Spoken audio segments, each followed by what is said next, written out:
Vous vous souvenez sûrement de ces images-là, des policiers qui portaient des pantalons de camouflage, on appelait ça des pantalons de clown. Ils exerçaient des moyens de pression. C'était quand même assez long. Entre 2014 et 2017, jusqu'à temps que Québec adopte des dispositions pour interdire de modifier l'uniforme policier sous peine d'amende. On a contesté les dispositions devant la Cour. La Cour a donné raison aux policiers. Ça a été invalidé.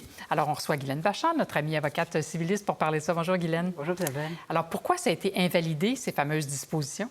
Ce que la juge a dit, c'est que les policiers, bien, ils ne peuvent pas faire la grève. Hein? Alors, ils ont d'autres moyens. Ils mettent des autocollants, ils changent de façon... de s'habiller. Oui, de s'habiller, là, de façon concertée. On a déjà vu des chapeaux de cow-boy, là, à Châteauguay, tout ça. Et ça, c'est leur liberté d'expression, surtout lorsqu'ils sont comme ça en négociation d'entente collective. C'est particulièrement important. Alors, de leur empêcher de modifier en partie leur uniforme, bien là, ça porte atteinte à leur liberté d'expression. À ce moment-là, en 2017, là, quand on avait adopté ça, le gouvernement plaidait des enjeux de sécurité. Je pense qu'il disait que ça brisait le lien de confiance et puis c'était sur le plan sécuritaire compliqué, mais visiblement, ça n'a pas été retenu. Non, ça n'a pas été retenu, puis ça prenait ça pour brimer la liberté d'expression, donc ce genre de motif-là. Oui. Et ce que la juge dit, c'est que c'est quand même une modification partielle. Hein. On pouvait quand même voir que c'est un policier par d'autres éléments de son costume, donc la sécurité publique n'était pas en jeu. Les gens savaient bien que c'était des policiers. Oui, il y a plusieurs éléments qui les identifiaient. Bon, on sait qu'il y a plein d'autres professions, corps de métier, milieux où on est forcé de porter un uniforme. Est-ce que ce jugement-là veut dire qu'on peut modifier n'importe quel uniforme, n'importe comment? Oh non, pas nécessairement. Par le passé, on a regardé chaque milieu. Pour vous donner, par exemple, un exemple concret, on a décidé que les ambulanciers, les paramédics ne pouvaient pas porter des T-shirts fluo avec des messages parce qu'ils n'étaient pas en négociation d'entente collective. Ou d'autres fois, pour des raisons de sécurité, on a dit, par exemple, que des conducteurs de machinerie lourde, bien, même s'il fait chaud, là, comme aujourd'hui, ils ne pouvaient pas mettre de shorts. Il y a des raisons de sécurité. Donc, on balance les droits entre les raisons pour lesquelles on va brimer la liberté d'expression. Bon, justement, on parle de liberté d'expression. Pour nous, on a l'impression que la liberté d'expression, c'est quand on s'exprime verbalement, mais ça prend toutes sortes de formes. Ça peut être par les vêtements, ça peut être bien d'autres façons de s'exprimer.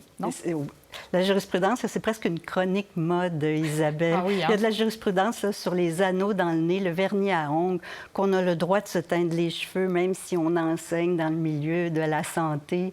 Les tatouages, beaucoup. Oui, d'ailleurs, on a déjà dit, on a parlé beaucoup dans la jurisprudence, les arbitres, là, du droit de porter des tatouages chez les policiers. Les policiers, bien sûr. En gros, là, si on regarde la jurisprudence, il y a plusieurs décisions qui disent que si c'est des tatouages violents, racistes, bien là, il faut les couvrir avec des manches, avec des brassards, mais sinon, ça serait toléré. Bon, alors ça, c'est pour les tatouages. Il y a aussi des formes d'habillement ou de codes vestimentaires qui ne passent pas, mais dans des lieux comme la cour, par exemple.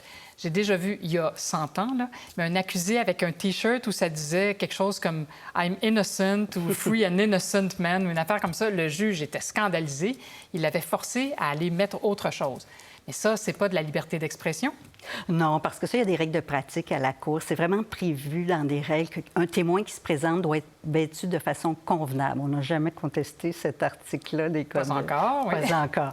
Et puis, c'est sûr que ça atteint, évidemment, la dignité du processus, la confiance du public, là, si on laissait aller ce genre de comportement. On avait vu aussi dans un procès, il y a bien des années, après la crise d'Oka, il y avait des gens qui assistaient au procès et qui venaient justement au palais avec des pantalons de camouflage et le juge l'avait interdit. Pourtant, ils étaient vêtus convenablement, c'est-à-dire qu'ils étaient couverts. Ça, c'est un message que le juge ne voulait pas que les gens passent? Ou, les gens étaient dans la salle? Oui, c'est ça, c'était juste du public. J'ai l'impression que c'est le décorum en général. Il est maître de sa cour, le juge ou la juge, et puis peut-être que ça peut amener d'autres comportements et faire que l'atmosphère devient un peu trop léger ou chaotique. N'est-ce pas? Alors, c'est pas la police du bon goût, le tribunal, mais ça quand même, ça se penche sur ces questions-là, assurément. Guylaine Vachon, merci beaucoup. Je vous en prie. Au revoir. Pour voir nos émissions en entier, rendez-vous sur la chaîne Ici RDI.